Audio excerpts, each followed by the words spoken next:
The foreign exchange, or Forex market, is the world's largest financial market, and it plays a vital role in the global economy. Every day, trillions of dollars are exchanged from one currency to another. This kind of currency exchange is essential for international business. Forex market participants include governments, businesses, and of course, investors. Governments use the Forex market to implement policies.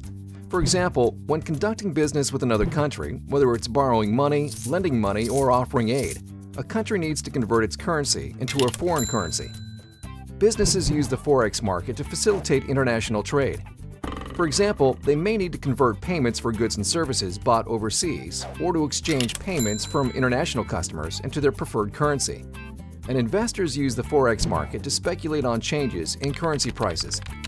Currency prices change almost constantly during the week because the Forex market is open continuously from Sunday at 4 p.m. until Friday at 4 p.m. Central Time. A trading day starts at 4 p.m. and ends at 4 p.m. Central Time the following day. The market has to be open around the clock because of the global nature of the economy. Let's go over some basics of how trading Forex works. When you trade Forex, you're not just trading one product.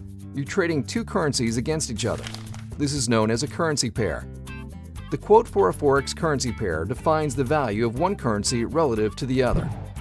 The easiest way to understand any quote is to read the pair from left to right. Let's look at an example using the euro versus the US dollar currency pair.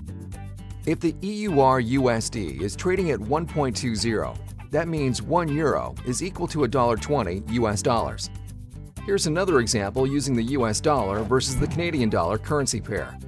If the USD-CAD is trading at 1.25, that means 1 US dollar is equal to $1.25 Canadian dollars.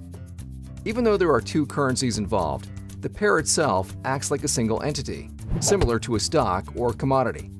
And just like when trading stock, investors profit when they buy a currency pair, and its price increases. Investors can also profit if they sell or short a currency pair, and the price decreases. Let's look at an example.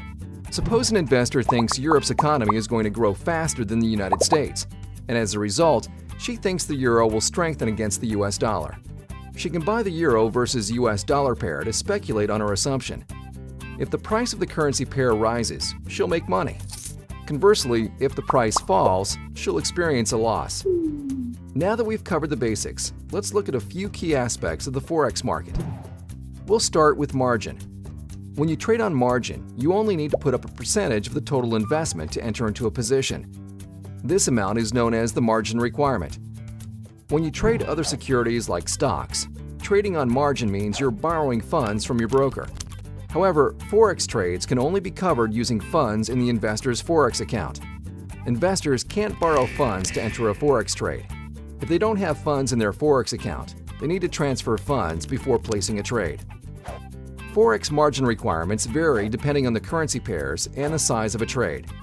Currency pairs typically trade in specific quantities known as lots. The most common lot sizes are standard and mini. Standard lots represent 100,000 units, and mini lots represent 10,000 units. Depending on your brokerage firm, you may also be able to trade Forex in 1,000 unit increments, also known as micro lots.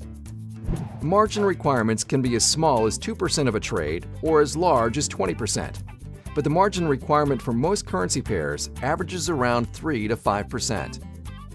To understand how margin is calculated, let's look at an example using the euro versus US dollar pair. Say this pair was trading at 1.20 and an investor wanted to buy a standard lot or 100,000 units. The total cost of the trade would be $120,000. That's a lot of capital.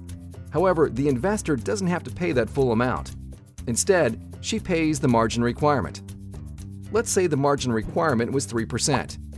3% of $120,000 is $3,600. That's the amount the investor needs in her Forex account to place this trade. This brings us to another key element of the Forex market: leverage. Leverage enables investors to control a large investment with a relatively small amount of money. In this example, the investor is able to control $120,000 with $3,600. The leverage associated with currency pairs is one of the biggest benefits of the Forex market, but it's also one of the biggest risks.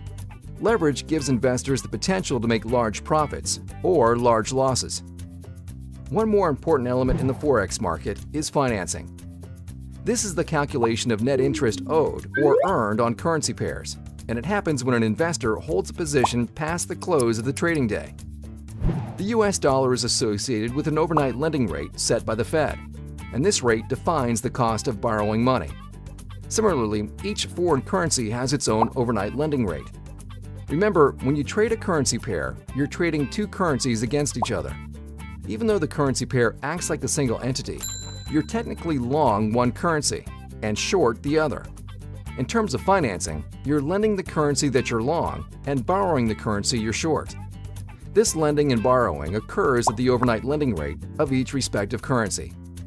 In general, an investor receives a credit if the currency he is long has a higher interest rate than the currency he is short.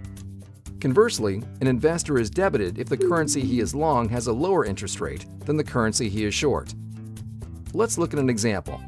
Suppose an investor has a position in the Australian dollar versus the US dollar currency pair. Say the overnight lending rate for the Australian dollar is 2% and the overnight lending rate for the US dollar is 1%. The investor is long the currency pair, which means he is long the AUD and short the USD. Since the AUD has a higher interest rate than the USD, the investor will receive a credit. However, if the investor was short the AUD-USD currency pair, he'd have to pay the debit because he's short the currency that has a higher interest rate. Financing is performed automatically by your brokerage firm. However, it's important to understand how it works and its financial impact on the trade. We've reviewed just a few elements of the Forex market. As with all investment opportunities, the Forex market has a unique set of risks and benefits, and education is the first step to determine if this is the right opportunity for you.